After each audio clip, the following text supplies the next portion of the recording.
कभी कभी एक इंसान दुनिया को बदलने का साहस करता है, सिर्फ अपने लिए नहीं बल्कि पूरी मानवता के लिए। एक आदमी जिसे कभी प्रतिभाशाली कहा गया, कभी पागल, कभी जोखिम उठाने वाला और कभी भविष्य दृष्टा, उसका नाम है एलन मस्क। बिजली से चलने वाली कारों का सपना, आसमान में उड़ते रॉकेट जो दोबारा उतर सके और एक दिन मंगल ग्रह पर इंसानों का घर।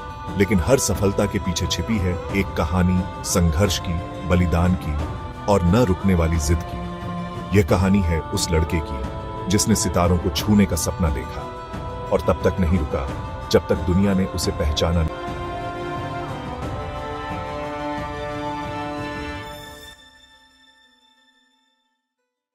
इलोन मस्क का जन्म 28 जून 1971 को प्रिटोरिया, दक्षिण अफ्रीका में हुआ। बचपन से ही एलन कुछ अलग थे, चुपचाप, अंतर्मुखी और हमेशा सोचों में खोए हुए। जहां दूसरे बच्चे बाहर खेलते थे, वहां एलन किताबों में डूबे रहते थे। विज्ञान कथा, कॉमिक्स, इंसाइक्लोपीडिया, घंटों, कभी-कभी 10-10 घंटे तक पढ़ते रहते। स्कूल में अक्सर उन्हें तंग किया जाता। वे छोटे कद के, शर्मीले थे। 10 साल की उम्र में उन्हें कंप्यूटर मिला। उन्होंने खुद कोडिंग सीख ली और 12 साल की उम्र में उन्होंने अपना पहला वीडियो गेम बनाया, ब्लास्ट स्टार। उन्होंने इसे एक पत्रिका को $500 में बेच दिया। $500 एक बच्चे के लिए यह साबित करने जैसा था कि सपने सच हो सकते हैं। लेकिन बचपन आसान नहीं था।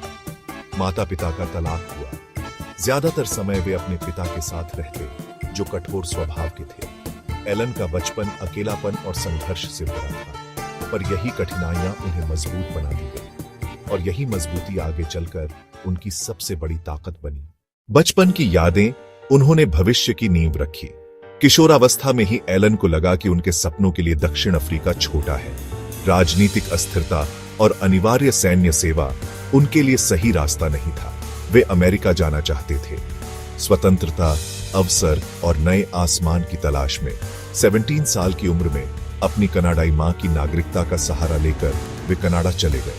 बहुत कम पैसे, कभी-कभी कई दिन सिर्फ हॉट डॉग खाकर गुजारे।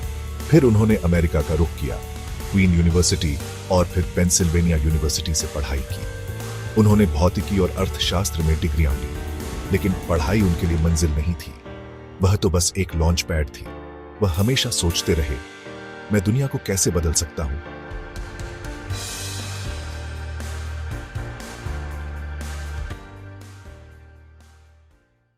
$1995 में स्टैनफोर्ड यूनिवर्सिटी में दाखिला लेने के सिर्फ 2 दिन बाद ही एलन ने पढ़ाई छोड़ दी। उन्होंने और अपने भाई किम्बल ने शुरू किया Zip2। उनके पास न दफ्तर था न सुविधा। छोटे कमरे में रहते, वहीं सोते, YMCA में नहाते, दिन रात कोडिंग करते। यह एक ऑनलाइन डायरेक्टरी और मैपिंग सर्विस थी, उस समय के लिए क्रांतिकारी विचार। 1999 में Zip2 को कंपाक ने $307 मिलियन में खरीद लिया।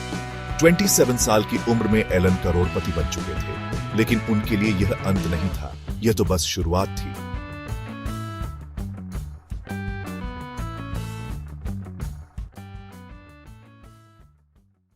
अब उन्होंने अपनी दौलत से एक नया सपना शुरू किया, X.com, एक ऑनलाइन बैंक। उस समय इंटरनेट पर पैसे का लेन देने पागलपन जैसा लगता था। बाद में X.com एक और कंपनी कन्फिनिटी के साथ मिलकर बनी, पेपैल।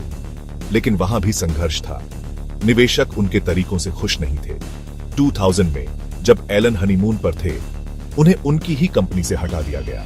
फिर भी 2002 में पेपैल को ईबे ने $1.5 बिलियन में खरीद लिया। एलन का हिस्सा $180 मिलियन। 12 साल की उम्र का वह बच्चा अब इंटरनेट के सबसे अमीर युवाओं में से एक था।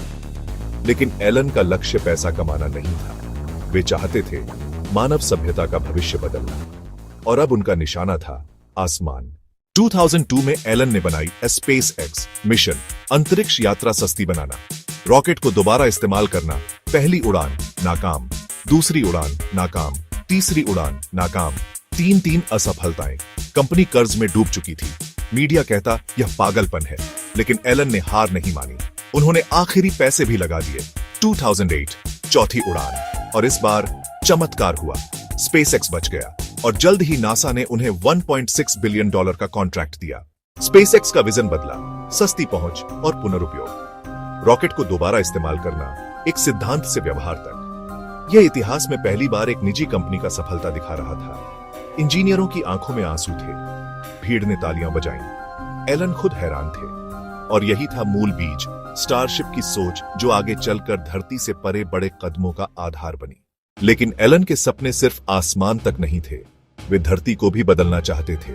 उन्होंने टेस्ला मोटर्स का साथ दिया, एक इलेक्ट्रिक कार कंपनी।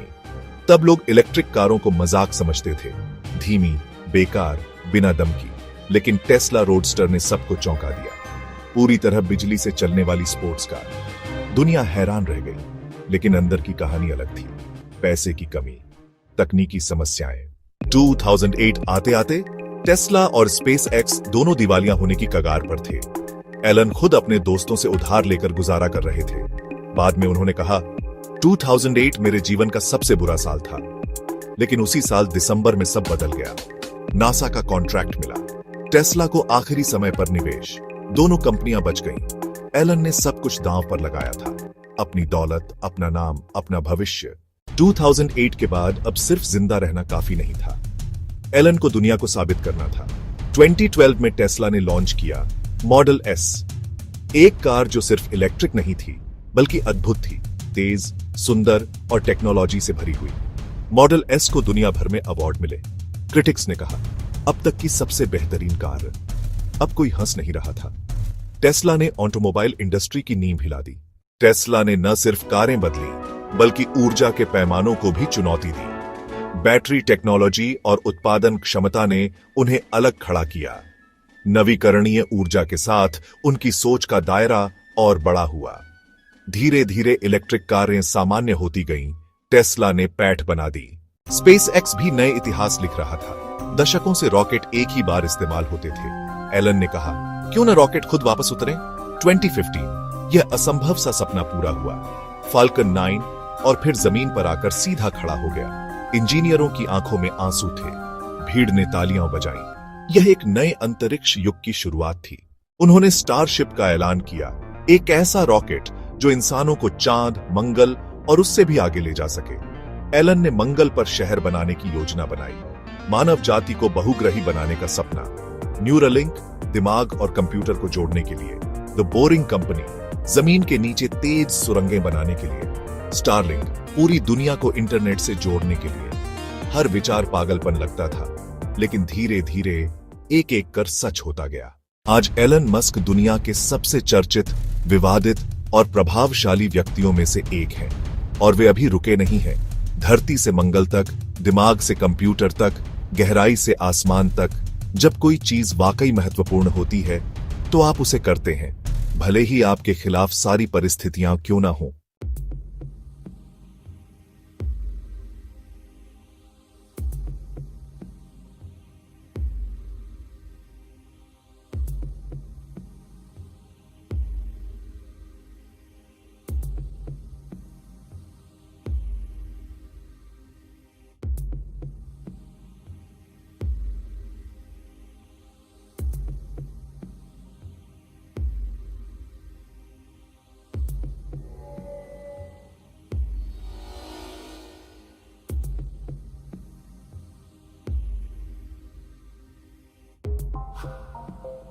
यह कहानी कृतज्ञता और प्रश्न दोनों है, हमेशा आगे बढ़ने की प्रेरणा। धन्यवाद।